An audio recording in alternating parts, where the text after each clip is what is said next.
शास्त्री जी, आप एक बार खुले मंच पर आ जाइए, हम लोग भी आते हैं और जो तर्कवादी लोग हैं, जो वैज्ञानिक लोग हैं, वो भी आते हैं और आपके चमत्कार को हम चैलेंज करते हैं। यदि आपने चमत्कार को सिद्ध कर दिया तो हम जिंदगी भर तुम्हारा पानी भरेंगे, जिंदगी भर तुम्हारे गुलाम। हमारे जितने भी लोग आएंगे, चाहे मुस्लिम आए, चाहे हिंदू आए या सिख आए, हम सब लोगों को आमंत्रित करेंगे और वहां पर कोई भी अनुयायी नहीं होगा, चारों तरफ पुलिस से घिरा होगा। वहां पर हम डिस्कस करेंगे। हम स्वच्छता को भी महत्व देते हैं और स्वच्छता का मतलब है हम राष्ट्र को। हनुमान चालीसा को थोड़ा सा अमेरिका में और चाइना में भी भेज देते, न्यूजीलैंड और हॉलैंड पोलैंड में भी भेज देते, भारत में ही भेज देते, सारे मंदिरों को बंद करने की आवश्यकता क्यों पड़ गई?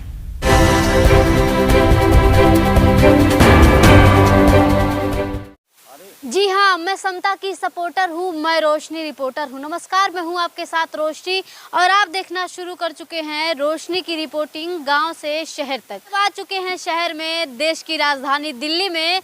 और दिल्ली में एक मैटर है जो दिल्ली में ही नहीं बल्कि हर जगह पूरे भारत में, भारत से बाहर भी एक मैटर बड़ा तेजी से चल रहा है, सुर्खियों में बना है कि धीरेन्द्र शास्त्री उर्फ बागेश्वर धाम वाले बाबा सरकार, बागेश्वर धाम सरकार ऐसे कुछ भी कहते हैं उन्हें। भंते जी, एक बागेश्वर धाम सरकार नाम से एक बाबा हैं जो चमत्कारी बाबा कहलाते हैं और जब नागपुर की धरती पे उन्हें बुलाया गया श्याम मानव के द्वारा तर्क करने के लिए, उनके चमत्कार को देखने के लिए, इस पे बात करने के लिए, तो लोग ऐसा आरोप लगा रहे हैं कि बाबा वहाँ से भाग गए, चले गए। कितनी सच्चाई है? सबसे पहले तो मैं रोशनी की रिपोर्ट्स को अपनी तरफ से बहुत बहुत साधुवाद देता हूँ। तो गांव से लेकर शहर और शहर से लेकर खेड़े पाड़े तक के सारी रिपोर्टिंग करके भूखे नंगे मजलूम और शोषित पीड़ित लोगों की आवाज़ को जन जन तक पहुंचाने का काम कर रही हैं। रोशनी जी, आज पूरे देश में कथा और भागवत का भूचाल आ गया है और पूरे देश में मनुवादियों का ढेर सारी उल्टी सुल्टी स्टेटमेंट आ रहे हैं। मैं धीरेन्द्र शास्त्री जी, बागेश्वर धाम सरकार के इंचार्ज, उनको प्रोजेक्ट बीजेपी गवर्नमेंट, आरएसएस और तमाम संगठन कर रहे हैं। उनके अनबंद स्टेटमेंट यहाँ के करोड़ों लोगों को आहत करते हैं। कभी वो वन व्यवस्था के आधार पर कार्य का विभाजन करते हैं, कभी वो रामचरितमानस को ऑथेंटिक बताते हैं, कभी वो जादू टोना मंत्र जंत्र तंत्र की बात करते हैं, कभी वो दैवीय शक्तियों की बात करते हैं, कभी वो तमाम तरह के दैवीय शक्तियों के प्रमाणित बात करते हैं। हमारे बहुत से लोगों ने उन्हें चैलेंज किया, नागपुर में भी चैलेंज किया। आपके पास धीरेन्द्र शास्त्री जी यदि चमत्कारिक शक्ति है, आप हर चीज़ का पता लगा लेते हैं, आप अर्जी लगाते हैं, आप भूत उतारते हैं, तमाम तरह के राक्षसों का विरोध करते हैं।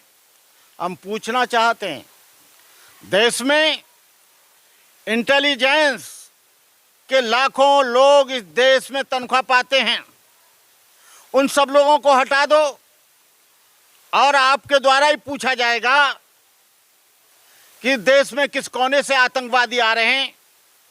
आपसे ही पूछा जाएगा कि चाइना कहाँ हमारी ज़मीन पर आक्रमण कर रहा है। आपसे ही पूछा जाएगा कि आतंकवादी कहाँ छुपे हुए हैं। आप देश को बहुत प्यार करते हैं, हिंदू राष्ट्र की भी आप बात करते हैं कि हिंदू राष्ट्र बनेगा, लेकिन ये देश, भारतीय संविधान में न हिंदू राष्ट्र की बात की गई है, न क्रिश्चियन राष्ट्र की बात की गई है, न इस्लाम राष्ट्र की बात की गई है, न बौद्ध राष्ट्र की बात की गई है। ये देश धर्मनिरपेक्ष है। इस देश में धर्मनिरपेक्षता के आधार पर ये देश चलेगा, संविधान के आधार पर ये देश चलेगा। ये देश किसी धर्म के शास्त्रों द्वारा या धर्म के ग्रंथों द्वारा या मनुस्मृति के द्वारा या तमाम धार्मिक ग्रंथों के द्वारा नहीं चलेगा। आप हिंदू राष्ट्र की बनाने की बात करते हैं, लेकिन मैं कहता हूं कि जो हिंदू राष्ट्र बनाने की बात करते हैं वो इस देश को तोड़ने की बात करते हैं। हिंदू राष्ट्र नेपाल था, नेपाल पूरा का पूरा खंडहर हो गया, पूरा का पूरा बर्बाद हो गया, पूरे के पूरे गरीबी आ गई, पूरे के पूरे में तबाही आ गई। लेकिन जब उन्होंने लोकतंत्र किया तो चाइना ने भी हाथ बढ़ाया, भारत ने भी हाथ बढ़ाया, तमाम देश के लोग उनकी तरफ आकर्षित हुए। आप हिंदू राष्ट्र बनाकर केवल हिंदुओं तक क्यों सीमित रहना चाहते हैं?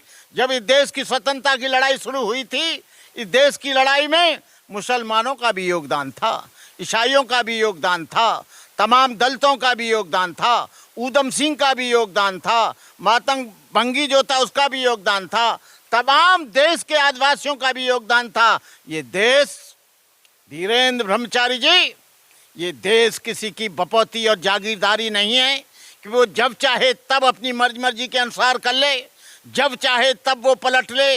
जब चाहे पुरानी पीढ़ी के लोगों में और नई पीढ़ी के लोगों में बुनियादी फर्क था। आज आप चातुर्वर्ण्य व्यवस्था के आधार पर इस देश के कार्यों के विभाजन की बात करते हैं, शूद्रों को विभाजन की बात करते हैं, अछूतों के आप खाना नहीं खाते हैं, अछूतों को छूने की बात नहीं करते हैं, अछूतों के तुम्हारे पैर छूने की बात नहीं करते हैं। लेकिन मैं कहना चाहता हूं धीरेन्द्र शास्त्री जी, आप एक बार खुले मंच पर आ जाइए, हम लोग भी आते हैं और जो तर्कवादी लोग हैं, जो वैज्ञानिक लोग हैं, वो भी आते हैं और आपके चमत्कार को हम चैलेंज करते हैं। यदि आपने चमत्कार को सिद्ध कर दिया तो हम जिंदगी भर तुम्हारा पानी भरेंगे, जिंदगी भर तुम्हारे गुलाम बन जाएंगे। चमत्कार जैसी यहाँ कोई चीज नहीं है। यदि चमत्कार होता यहाँ पर तो महमूद गजनवी 1012 ईस्वी के लगभग आया, सोमनाथ के मंदिर को तोड़ दिया गया। उन्होंने, जो विदेशी आक्रमणकारी थे, उन्होंने सारे के सारे अपने आक्रमण के केंद्र मंदिर बनाए थे, मंदिरों को तोड़ा था। तब तुम्हारा चमत्कार कहाँ गया था? क्या जब चमत्कार नहीं था तब देवी देवता नहीं थे? क्या इस देश में भगवान नहीं था? क्या इस देश में तमाम तरह के जादू टोना नहीं थे?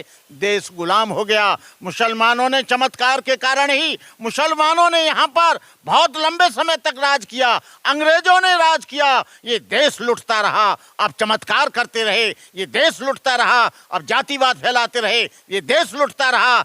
आपने वर्ण व्यवस्था के आधार पर कुछ लोगों को लड़ने की इजाजत दी थी। आपने वर्ण व्यवस्था के आधार पर यहाँ को कुछ लोगों को शिक्षा का अधिकार दिया था। जिस देश में आप 90% लोगों को शिक्षा के अधिकार को छीन लो, जिस देश में 90% लोगों को हथियार रखने का अधिकार छीन लो, जिस देश में 90% लोगों का आप लोग धन और धरती सब छीन लो, वो देश गुलाम होता है, वो देश कमजोर होता है। 10% ने ये देश को नहीं बनाया, भारत को 10% लोगों ने नहीं बनाया।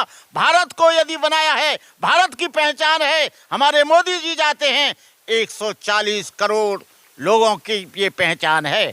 आप ये जादू जंत्र मंत्र कर रहे हैं, हमें कोई ऐतराज नहीं है। आप धर्म का प्रचार कर रहे हैं, वो भी कोई ऐतराज नहीं है। लेकिन हिंदू राष्ट्र बनाने पर हम ऐतराज करते हैं। हिंदू राष्ट्र नहीं रहेगा, ये देश किसी शास्त्र से या मनुस्मृति से नहीं चलेगा, रामायण गीता से नहीं चलेगा, कुरान से नहीं चलेगा, बाइबल से नहीं चलेगा, बौद्ध ग्रंथों से नहीं चलेगा। ये देश चलेगा तो मेरे परम पूज्य बोधिसत्व डॉक्टर बाबा साहब अम्बेडकर के बनाए संविधान से चलेगा। बाबा साहब डॉक्टर अम्बेडकर ने संविधान को, इस देश को, तमाम चीजों को देखते हुए आज आपको देख रहा है कि आप नई शिक्षा नीति आपकी गवर्नमेंट ला रही है। आप प्राइवेटाइजेशन कर रहे हैं, सारे सरकारी संस्थानों का ये क्या देश बनेगा? 10% लोगों पर सारे संसाधन हैं और 90% लोग संसाधन विहीन हैं। वो भूखे नंगे मजलूम हैं। यहाँ की धन धरती और जमीन पर, जल जंगल जमीन पर पूरा का पूरा कब्जा, यहाँ की खदानों पर, यहाँ के तमाम प्राकृतिक संसाधनों पर आप लोगों ने कब्जा कर लिया है। ये धीरेन्द्र शास्त्री जी, आप बहुत मचमची लगाकर और बहुत गुस्सा में उन लोगों का विरोध करते हो जो बैकवर्ड आपका विरोध करता है, जो बैकवर्ड आपके गलत सिद्धांतों का विरोध करता है।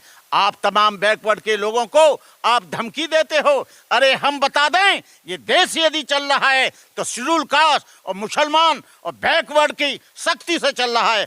आपकी कोई शक्ति नहीं है। आप में शक्ति है इस देश को बांटने की, आप में शक्ति है लोगों को भ्रमित करने की, आप में शक्ति है लोगों को गुमराह करने की, आप में शक्ति है अंधविश्वास फैलाने की। जब तक ये रहेगी आपकी शक्ति, तब तक ये देश, कभी भारत उन्नति नहीं कर सकता।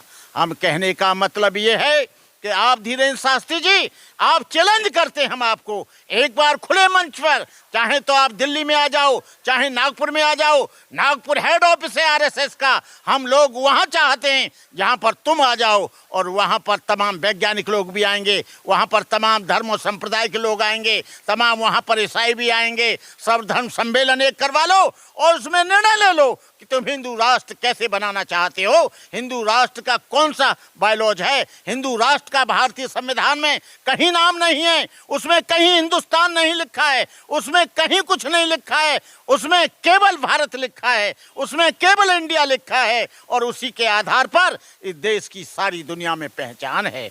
आपको बता दें, इस देश को यदि कभी चमकाया है तो भगवान बुद्ध के, गौतम बुद्ध के सिद्धांत ने जापान में इसकी पहचान बनाई है, थाईलैंड में पहचान बनाई है, कंबोडिया में पहचान बनाई है, थाईलैंड में पहचान बनाई है, बर्मा में पहचान बनाई है, श्रीलंका में पहचान बनाई है। पूरा का पूरा एशिया भगवान बुद्ध के विचारधाराओं से प्रेरित है।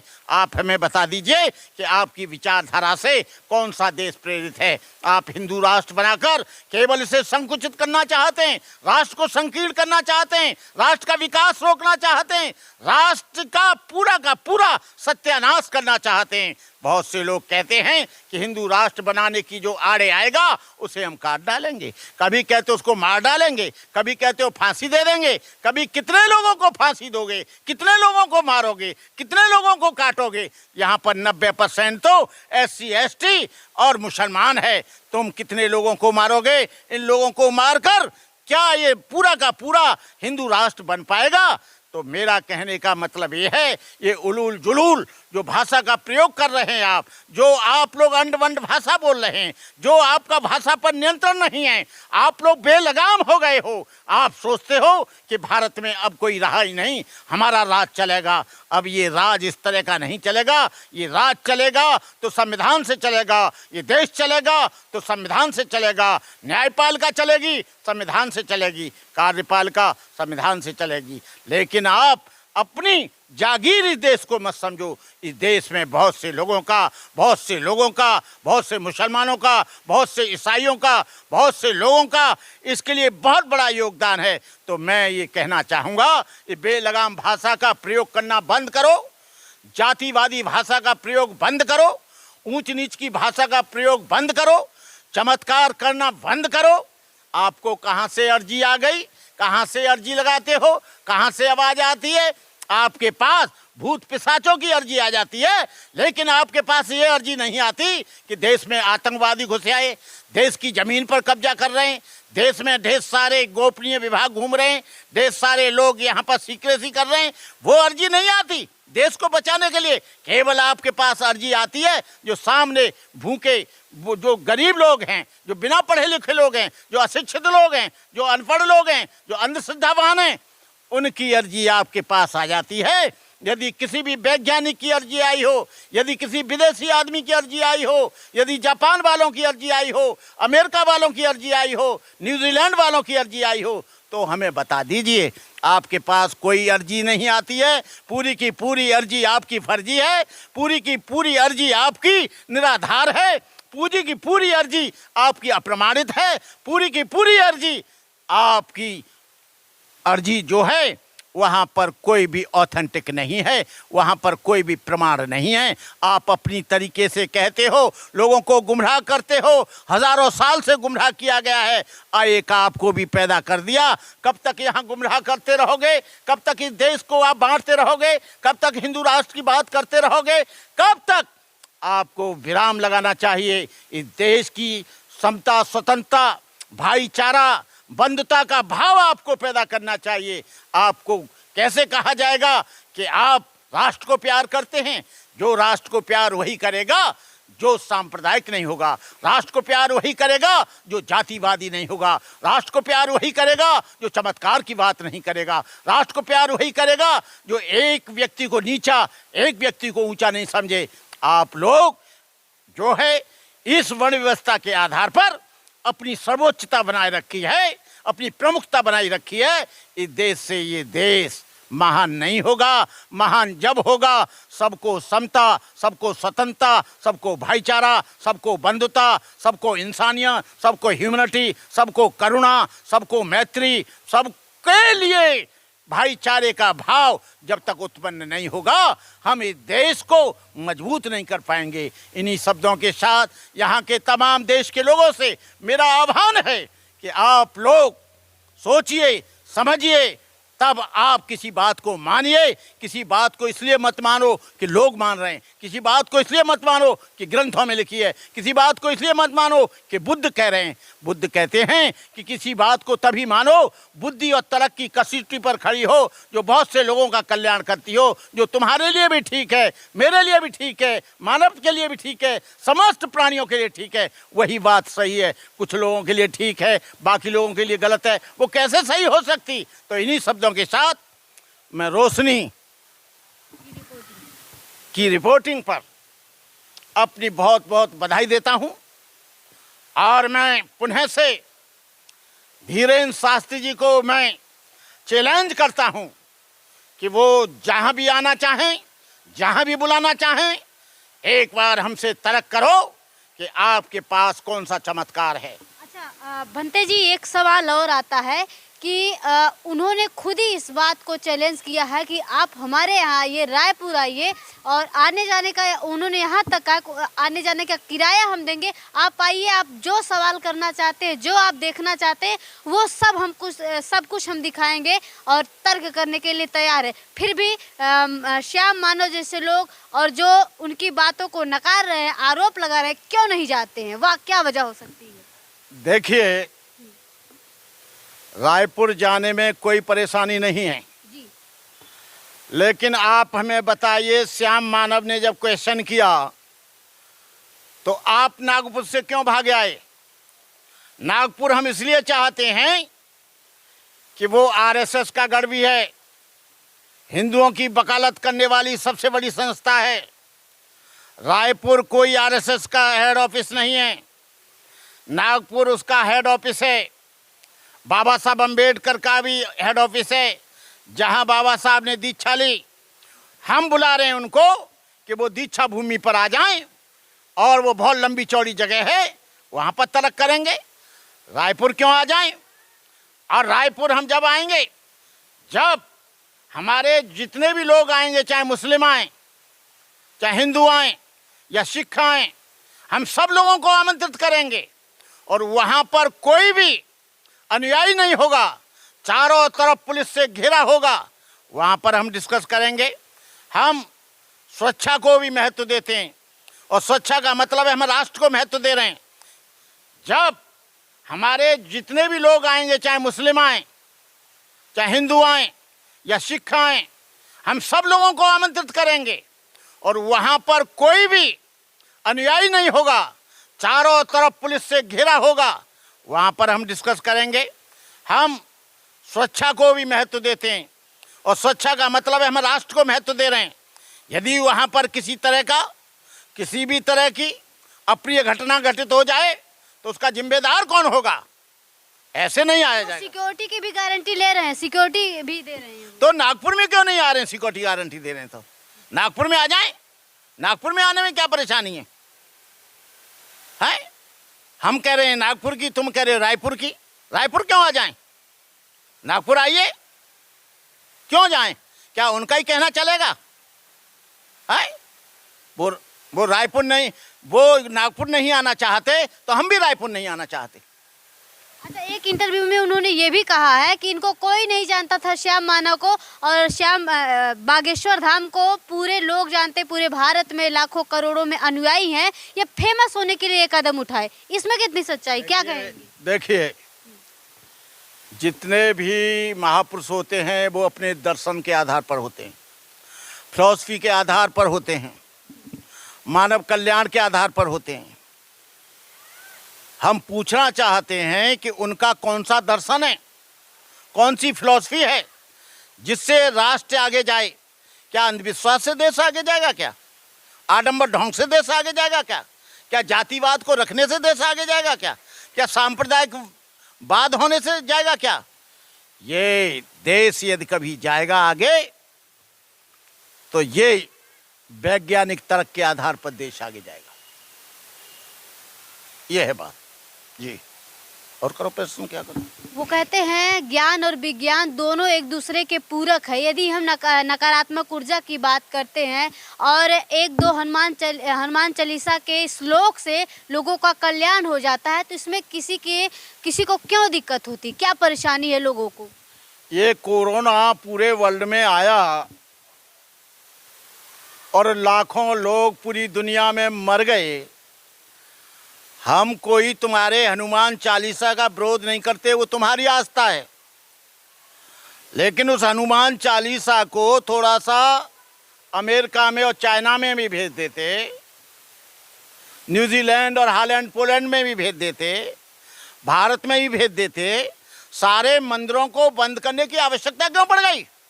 हनुमान मंदिर भी बंद हो गया, राम मंदिर भी बंद हो गया, बुद्ध मंदिर भी बुद्ध गया के सब बंद हो गए। इन मंदिरों में कोई शक्ति होती तो ये कोरोना के वजह से मंदिर इसलिए बंद किए गए, हनुमान मंदिर भी इसलिए बंद किया गया, भीड़ जुड़ेगी कोरोना की टचिंग से। कोरोना का वायरस इतना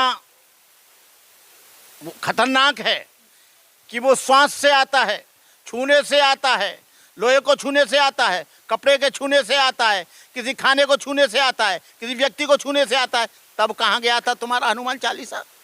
हनुमान चालीसा का हम विरोध नहीं करते हैं, लेकिन हम तर्क कर रहे हैं। क्यों ये वैक्सीन बनाई गई? सबको हनुमान चालीसा पिला देते। वैक्सीन की क्या जरूरत है भाई? ये लोगों को मलेरिया हो रहा है, लोगों को टीबी हो रही है, लोगों को तमाम तरह की बीमारियां हो गई हैं। ये सारे हॉस्पिटल बंद करा दो ना, सारे स्कूल बंद करा दीजिए। वो सारा का सारा काम हम लोग तो हनुमान चालीसा पढ़ के कर लेंगे। क्या जरूरत है हॉस्पिटलों की? क्या जरूरत है बड़े बड़े ये मेडिकल कॉलेज चलाने की? सारे डॉक्टरों को, सारे हॉस्पिटलों को बंद कर दिया जाए। वो कहते हैं बार बार हिंदू धर्म और सनातन को ही टारगेट करते हैं लोग, क्यों? ना हम हिंदू धर्म को करते हैं, ना हम सनातन को करते हैं। हम इस बात को करते हैं कि लोगों को गुमराह न किया जाए। लोगों को मिर्गी आ रही है और वो कह रहे हैं कि इसमें भूत आ रहा है। लोगों को डायबिटीज है, उसकी टांगें कमजोर हो गई हैं, वो गिर गया है, कहते हैं ये किसी देवी ने गिर दिया। मुंह में से खून आ रहा है, उसे मालूम नहीं कि इसके किडनी और हार्ट फेल हो रहा है, उसकी वजह से आ रहा है। लोगों को मलेरिया हो रहा है, लोग कह रहे हैं कि ये जो है देवी ने बीमार कर दिया। लोगों को डिप्रेशन है आज के समय में, और वो कह रहे हैं कि ये जो है तमाम देवी देवता को, इस पर भूत है, इस पर राक्षस है, इस पर ग्रह है। ऐसा नहीं है। यदि ऐसा ही हो तो जितने भी मेंटल हॉस्पिटल बनाए गए हैं उन सबको बंद कर दिया जाए, केवल मंदिरों में भेज दिया जाए। जितने भी हॉस्पिटल बनाए हैं उनको बंद कर दिया जाए। ये सब जादू जंत्र मंत्र तंत्र वालों को बुला लिया जाए। ऐसा पागलपन किसी भी देश में, पूरी दुनिया में मैं घूमा, ऐसा कहीं नहीं होता है जैसा भारत में होता है। आपको मालूम होना चाहिए, जब सोमनाथ के मंदिर पर आक्रमण हो रहा था तो वहां के राजाओं ने कहा कि महमूद गजनवी आ चुका है और मंदिर को टारगेट बनाना चाहते हैं। वहां के पुजारियों ने कहा नहीं, वो मर जाएगा, आने से पहले ही भस्म हो जाएगा, उसे देवी देवता उठा ले जाएंगे, उसको अंधा हो जाएगा। ऐसा अंधा हुआ कि 9 करोड़ रत्न लेके वापस गजनी लौट गया और ये बात मैं नहीं कह रहा हूं, जो सत्यार्थ प्रकाश है, दयानंद जी, महर्षि दयानंद जी ने लिखा है, 11वें समोल्लास में पढ़ लेना, कि देश को गुलाम बनाने का काम किया है। तो इन पूजा पाठ करने वाले लोगों ने, जंत्र तंत्र करने वाले लोगों ने, तमाम पाखंडी लोगों ने, आडंबर और पाखंड फैलाने वाले लोगों ने लोगों के दिमाग को गुमराह कर दिया और वो लड़ने नहीं गए, भरोसा करते रहे पुजारियों पर कि अंधा हो जाएगा। अंधा बंदा कुछ नहीं हुआ, पूरा धंधा करके वापस लौट गया। लोग कहीं ना कहीं इस भावना से जुड़े हैं, श्रद्धा से जुड़े हैं, और इसका लोग विरोध नहीं करते, स्वेच्छा से जाते हैं, इसमें वो बुलाने तो नहीं जाते, फिर उनको कैसे दोषी ठहराया जा सकता है? देखिए, ये देश पूरा का पूरा अंधविश्वास, धर्म का भय दिखाकर वो धर्म से आक्रांत हैं, धर्म की मान्यताओं से आक्रांत हैं, धर्म की मान्यताओं से भयभीत हैं। वहाँ पर जो जा रहा है आदमी, वो जा रहा है जो ब्लाइंडली फेथ है, अंधविश्वासी है। वहाँ पर कोई बुद्धिजीवी नहीं जाएगा।